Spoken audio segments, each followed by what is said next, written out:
I am not sadistic. What I did to Haplo, I did out of necessity.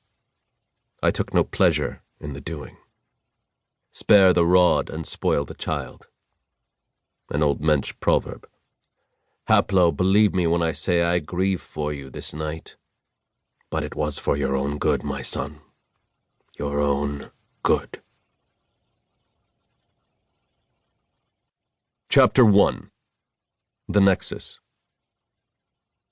Damn it! Get out of the way! Haplo kicked at the dog.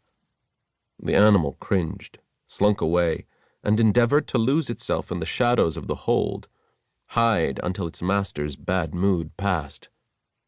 Haplo could see the sad eyes, however, watching him from the darkness.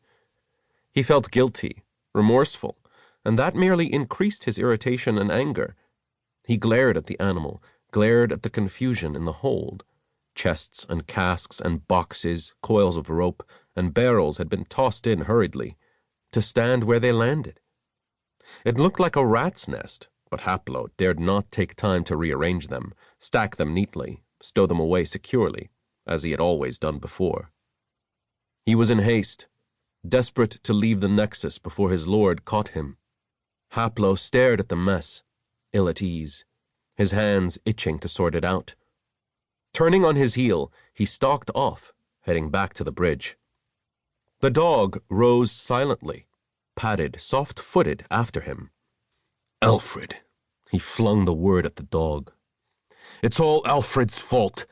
That blasted Sartan. I should never have let him go. I should have brought him here, to my lord. Let him deal with the miserable wretch. But who'd have guessed the coward would actually have nerve enough to jump ship? I don't suppose you have any idea how that happened.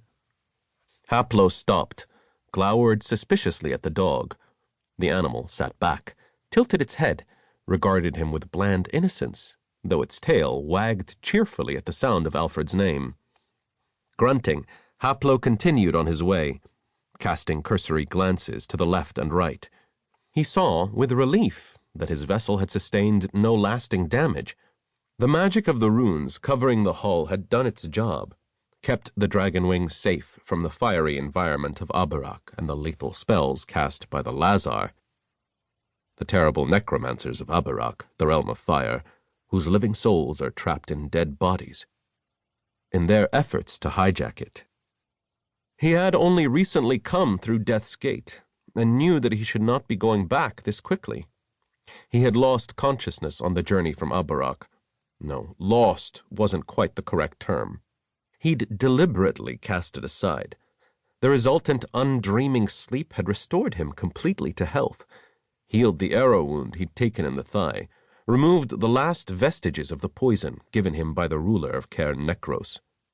When he awoke, Haplo was well in body, if not in mind. He was almost sorry to have awakened at all. His brain was like the hold. Thoughts and ideas and feelings were in a tangle. Some were thrust away in dark corners, where he could still see them watching him. Others were tossed in any which way, precariously and carelessly stacked. They would come tumbling down at the slightest provocation. Haplo knew he could organize them if he took the time, but he didn't have time. He didn't want time. He had to escape, get away. He'd sent his report on Abarak to the Lord via a messenger, giving as his excuse for not coming in person the need to hurry after the escaped Sartan. My lord, you may remove Abarak completely from your calculations. I found evidence to indicate that the Sartan and the Mensch did once inhabit that hunk of worthless molten rock.